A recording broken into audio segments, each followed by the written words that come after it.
Hai Indonesia, berjumpa lagi dengan saya Arifita Sumsel.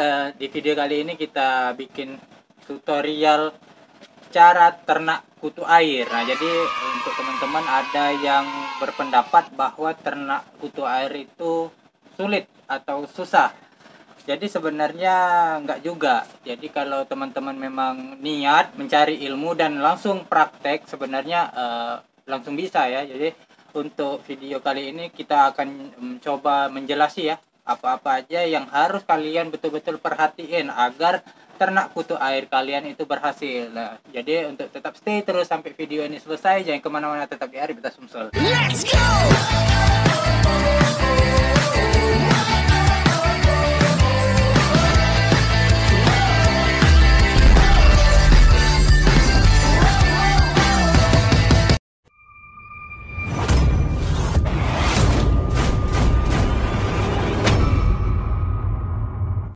Nah, jadi teman-teman, sebelum kita jelasin apa-apa aja yang harus kalian miliki atau kalian siapkan, jadi kita mau nunjukin dulu ya. Nah, jadi di sini kita menggunakan pakai box kulkas nih.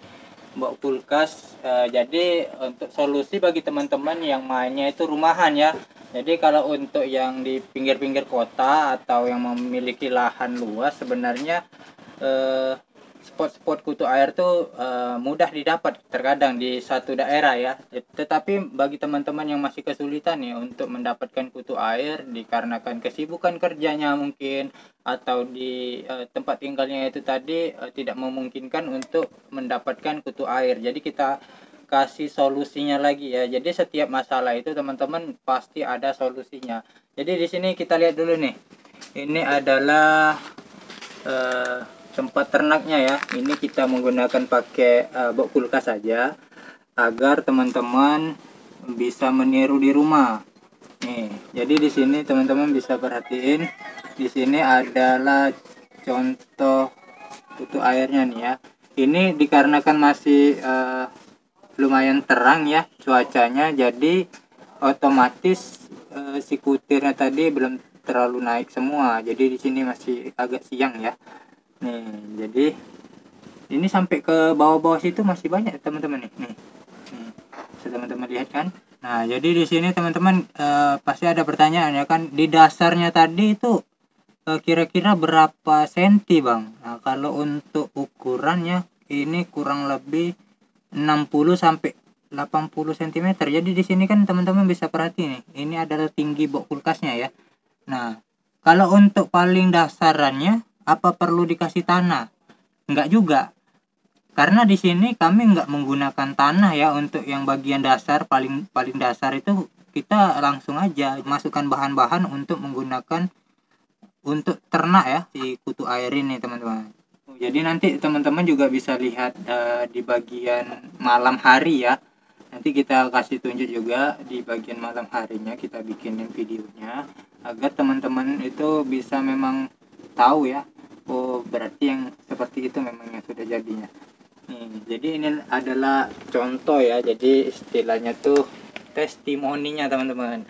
Jadi kalau kita edukasi itu sebenarnya ya kita sendiri harus sudah bisa melakukannya, baru kita ilmunya tadi kita bagi ya teman-teman. Jadi untuk kultur kutu air ini sebenarnya ada beberapa cara.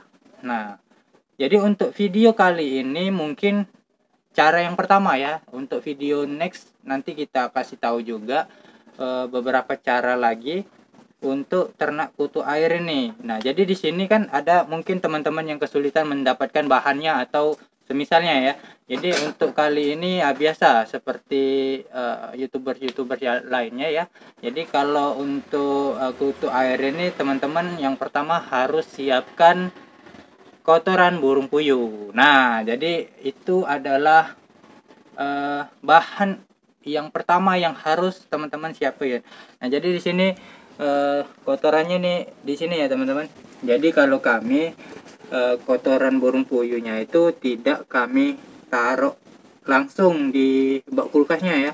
Jadi kami biarkan terapung seperti ini. Jadi di sini kita ikat nih agar si serokannya itu tidak tenggelam teman-teman nih. Jadi kami biarkan mengapung. Tujuannya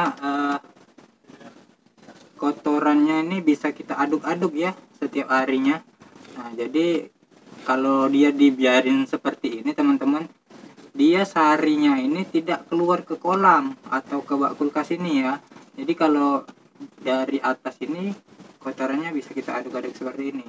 Nah, jadi itu adalah prosesnya ya. Nah, itu adalah bahan yang pertama teman-teman. Yang kedua adalah biasa kita menggunakan EM4 atau EM4 ya. EM4 ini adalah bakteri yang baik untuk ikan hias atau untuk ikan-ikan konsumsi. Nah, jadi di sini memang khusus perikanan ya. Jadi di sini ada gambarnya juga udang, di sini juga ada ikan, tapi nggak ada ikan cupangnya.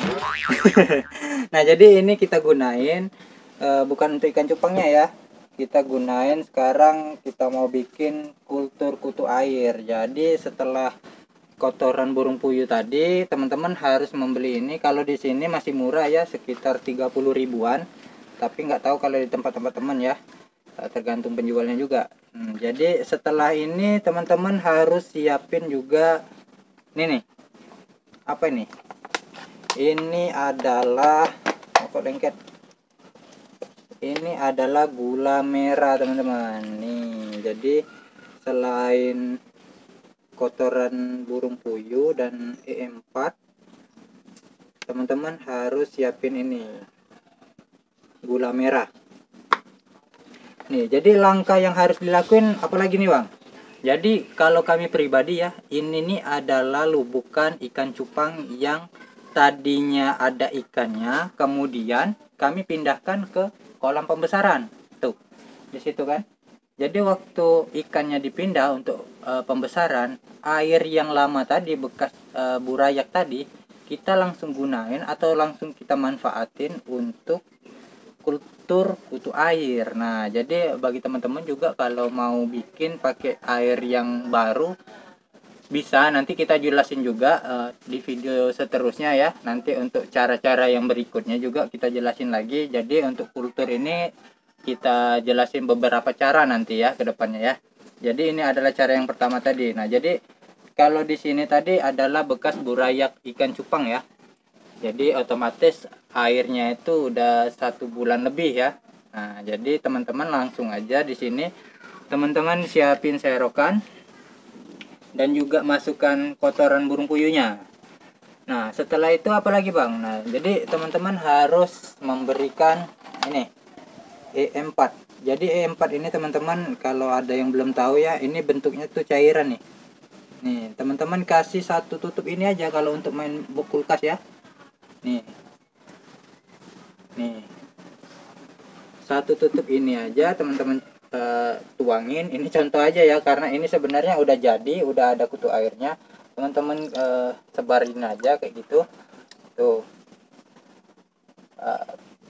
Nanti tinggal ditunggu selama 1 minggu ya. Ini baru 1 mingguan nih, baru kita proses 1 minggu. Nah, selain itu juga teman-teman harus bikinnya itu pakai ini. Jadi gula merahnya nih tadi teman-teman cairin dulu ya. Boleh pakai tangan lah untuk mengaduknya. Nah, dipencet-pencet gini. Nih, jadi kan kalau gula merah ini nih, ini sama aja sebenarnya tetes tebu ya kalau untuk bikin kutu air tuh.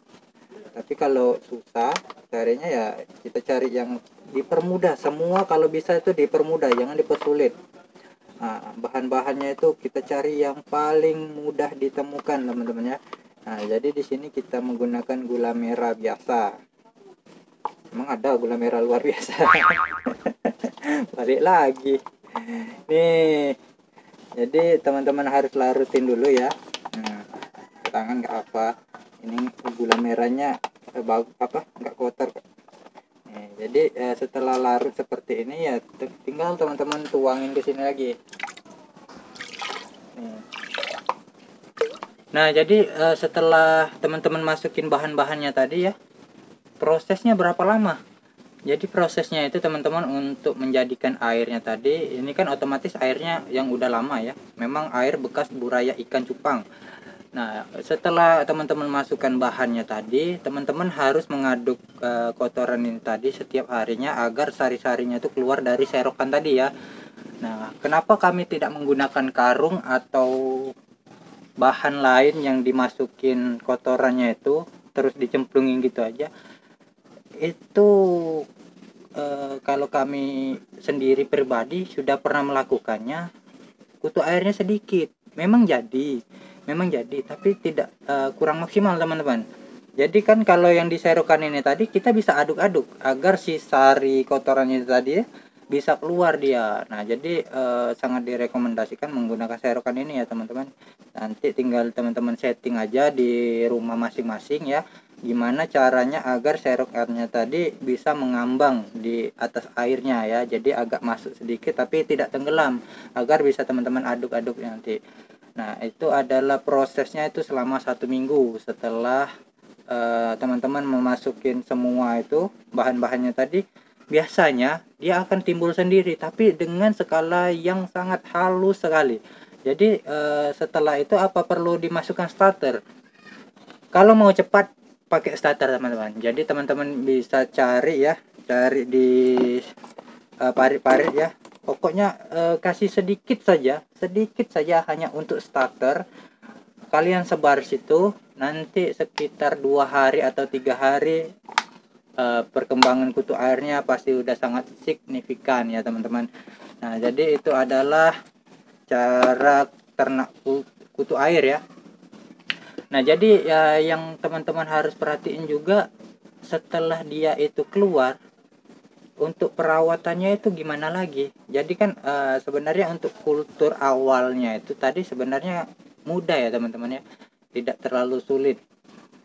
Nah, jadi setelah dia keluar dan sudah mulai banyak, untuk mempertahankannya itu sebenarnya yang agak sulit. Nah, jadi kita ada beberapa tips ya. Jadi sebenarnya kutu air ini kan makhluk hidup ya. Jadi kalau kita perhatiin, semua makhluk hidup pasti otomatis butuh makan. Nah, jadi disitulah tugas kita mencari makanannya itu. Jadi sebenarnya ada beberapa tips atau bahan-bahan yang bisa dijadikan untuk makanan si kutu air tadi. Jadi yang pertama ya, teman-teman siapkan kol yang sudah agak membusuk. Itu yang pertama. Bisa juga menggunakan nanas sedikit saja, karena di sini kita menggunakan kulkas ya, bukan menggunakan kolam yang sangat luas, itu bukan. Jadi seperlunya saja, sedikit saja. Nanti kita kasih contoh juga. Dan juga teman-teman bisa memberikan pelet ikan cupang. Jadi menggunakan pelet nih, tapi ini dengan catatan teman-temannya, ini pelet yang memang sudah kita kadaluarsakan, dalam artian memang sudah lama dia tidak terpakai.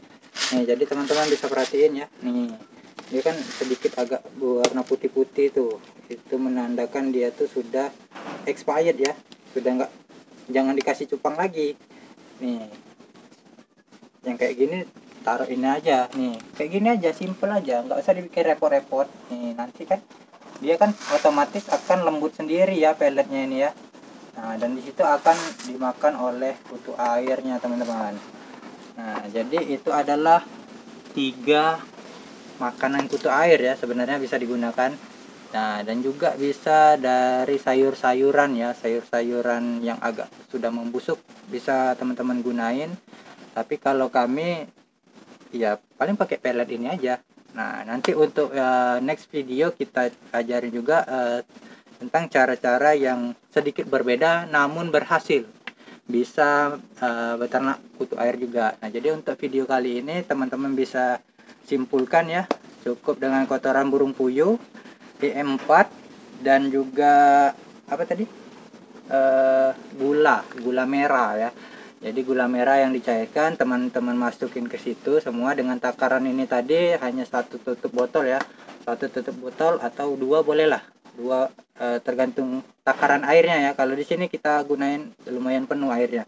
Jadi teman-teman bisa tunggu sekitar 1 mingguan, biasanya dia akan keluar kutu air sendiri, dengan catatan airnya udah lama ya, air bekas buraya ikan cupang. Nah, jadi ini ya teman-teman beberapa tips dari Rebitas Musel, 1 cara untuk ternak ikan cupang. Nanti kita bikin yang cara lain juga ya. Nah, untuk video kali ini kita cukupin dulu ya teman-teman. Jika kalian suka, silakan klik like, berikan komentar, dan subscribe. Jangan lupa aktifin tombol notifikasi agar teman-teman tidak ketinggalan video edukasi lainnya. Salam Jepang Indonesia.